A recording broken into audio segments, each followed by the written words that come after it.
Maná escondido para vencedores. Efesios capítulo 4, versículo 11 y versículo 12. Y él mismo dio a unos como apóstoles, a otros como profetas, a otros como evangelistas, a otros como pastores y maestros, a fin de perfeccionar a los santos para la obra del ministerio, para la edificación del cuerpo de Cristo. La epístola a los Efesios nos es compartida por el hermano Adolfo de la Rosa. El tema: entrenando a los santos, llevándoles a una preparación total para la edificación del cuerpo de Cristo. Hermanos, pues seguimos en la epístola a los Efesios. Y estamos prácticamente, pues, podríamos decir, en la parte medular del libro. ¿Sí? Dios mismo dio a unos como apóstoles, a otros como profetas, a otros como evangelistas y a otros como pastores y maestros, a fin de perfeccionar a los santos, para la obra del ministerio, para la edificación del cuerpo de Cristo. Digo, ese es básicamente, pues podríamos decir, el tema del libro, es lo que estamos enfatizando, ¿sí? Prácticamente, pues podríamos decir 4 puntos cruciales para la edificación del cuerpo de Cristo. Número 1, apóstoles, profetas, evangelistas, pastores y maestros. Número 2, perfeccionar a los santos. Número 3, para la obra del ministerio. Y número 4, para la edificación del cuerpo de Cristo. Esos son los 4 puntos principales, ¿sí? Y por supuesto, o sea, tenemos como tema el entrenar. En vez de la palabra en el versículo 11, ¿verdad? A fin de perfeccionar a los santos. Esa palabra perfeccionar la estamos cambiándola por entrenando a los santos, ¿sí? Capacitándolos, equipándolos con la verdad. Entonces digo, y finalmente, o sea, en el versículo 13, que lo vimos el día de sábado, ¿verdad? Dice, hasta que todos lleguemos a la unidad de la fe. Y volvemos a decir, ¿verdad? Esta es nuestra fe objetiva, lo que creemos de una manera objetiva en la Biblia. Y luego dice, y del pleno conocimiento del Hijo de Dios. Ya esta es nuestra fe subjetiva. Del pleno conocimiento del Hijo de Dios implica que hay un conocimiento experimental, un conocimiento en el cual asimos a Cristo, un conocimiento en el cual Cristo llega a ser real a nosotros. Entonces, todos estos 2 aspectos, por un lado la fe objetiva, por otro lado la fe subjetiva. Entonces, debemos de tener un pleno conocimiento del Hijo de Dios. Y luego después, ¿cuál sería el punto? O sea, llegar a un hombre de plena madurez. Llegar a un hombre de plena madurez. Fíjese qué tremendo está eso. Y luego después, a la medida de la estatura de la plenitud de Cristo. Entonces, de nuevo, pues haga de cuenta otras 4 cosas. Número 1, hasta que todos lleguemos a la unidad de la fe. Si ponemos entre comillas, objetiva. Luego después, y del pleno conocimiento del Hijo de Dios. Número 3, a un hombre de plena madurez. Número 4, a la medida de la estatura de la plenitud de Cristo. Aquí, pues, a un hombre de plena madurez. Digo, 4 puntos principales, ¿verdad? Finalmente, el punto es llegar a la estatura de la plenitud de Cristo. Muy importante, muy importante. Es decir, y quiero decir, dice, hasta que todos lleguemos al pleno conocimiento del Hijo de Dios. O sea, este punto es muy interesante, muy importante, porque mire, llegar al pleno conocimiento del Hijo de Dios, eso quiere decir que necesitamos ver a Cristo desde el concilio de la Trinidad Divina. Necesitamos ver a Cristo en la creación angelical. Necesitamos ver a Cristo, o sea, en la creación de los cielos y la tierra. Necesitamos ver a Cristo, ¿ve?, en la restauración de los cielos y la tierra dañados por la rebelión de Satanás. Debemos ver a Cristo en la creación del hombre. Y debemos de ver a Cristo en demasiados aspectos, ¿sí? Entonces podríamos resumir, o sea, bueno, podríamos decir en los primeros 5 libros del Pentateuco, si usted quiere decir, o sea, en todo el Antiguo Testamento, ¿sí?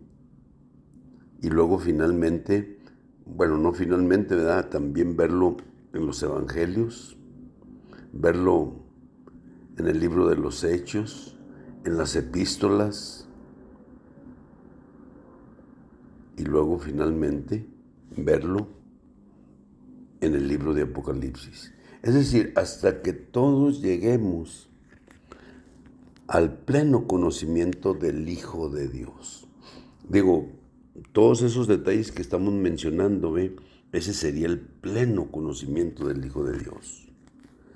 A un hombre de plena madurez, a la medida de la estatura de la plenitud de Cristo.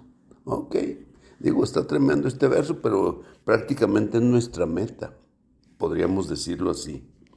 Entonces, verso 14, dice, para que ya no seamos niños, sacudidos por las olas y zarandeados por todo viento de enseñanza, en las artimañas de los hombres, en astucia, con miras a un sistema de error. De nuevo, déjelo leo. Para que ya no seamos niños sacudidos por las olas y zarandeados por todo viento de enseñanza, en las artimañas de los hombres en astucia, con miras a un sistema de error. Bueno, pues esto implica que ya no debemos de ser niños, ya no debemos de ser bebés, ¿ve?, sino que, pues digo, porque si somos bebés, somos niños, pues podemos ser sacudidos por los vientos de enseñanza, o sea, por las doctrinas, zarandeados por todo viento de enseñanza, en las artimañas de los hombres en astucia, con miras a un sistema de error. Bueno, todo eso, pues digo, en todas esas cosas, pues siempre podemos ver la mano del enemigo de Dios. Y entonces, pues digo, hay que ser cuidadosos en ese sentido. Entonces, versículo 15, eso es muy importante. Dice, para que, asidos a la verdad en amor, crezcamos en todo, en aquel que es la cabeza, Cristo.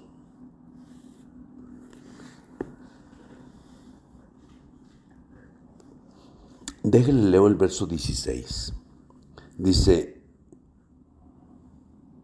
de quien todo el cuerpo, bien unido y entrelazado por todas las coyunturas del rico suministro, y por la función de cada miembro en su medida, causa el crecimiento del cuerpo para la edificación de sí mismo en amor. Wow. Bueno, verso 15. Sino que asidos a la verdad en amor, crezcamos en todo, en aquel que es la cabeza, Cristo. Bueno, o sea, nosotros debemos de crecer hacia la cabeza, es decir, Cristo.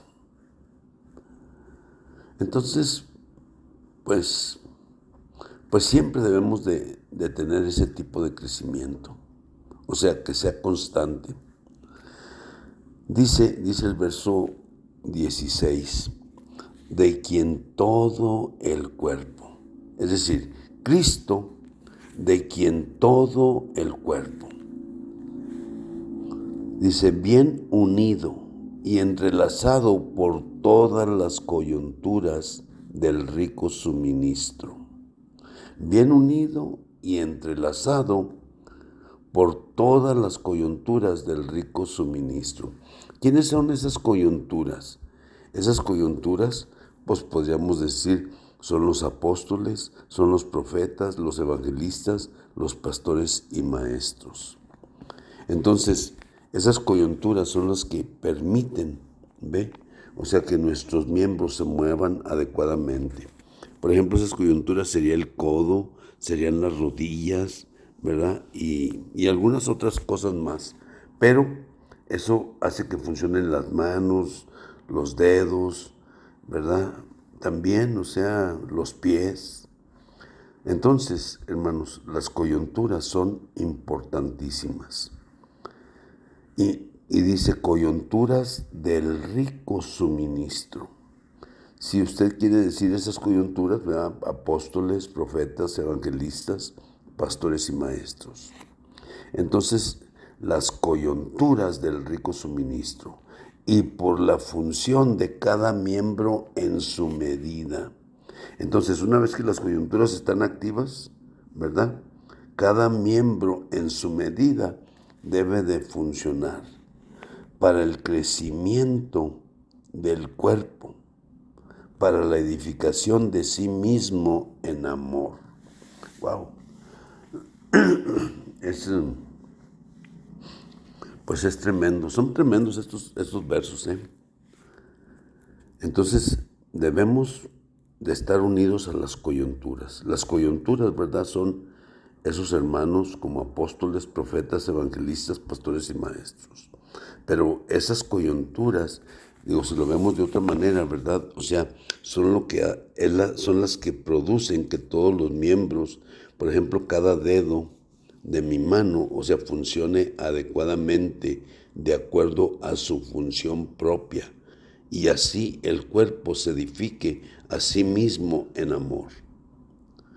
Entonces, pues, es importantísimo que tengamos de nuevo estas coyunturas en el cuerpo, ¿verdad? Dice el verso 17, esto pues digo y testifico en el Señor, que ya no andéis como los gentiles, que todavía andan en la vanidad de su mente. Sí. Entonces, digo, volvemos a un punto que ya realmente lo habíamos tocado, ¿verdad? Acerca de las obras. Ahí eso está en relación con Efesios capítulo 2, verso 10, donde dice que somos la obra maestra de Dios. Somos el poema de Dios. Dice, para que andemos en las buenas obras preparadas de antemano para que nosotros anduviésemos en ellas.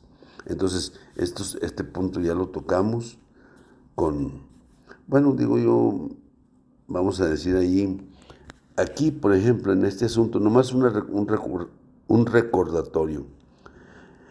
Por ejemplo, en el versículo 17 dice, esto pues digo y testifico en el Señor, que ya no andéis como los gentiles, que todavía andan en la vanidad de su mente. Entonces, este versículo 17 debemos compararlo con el verso 23.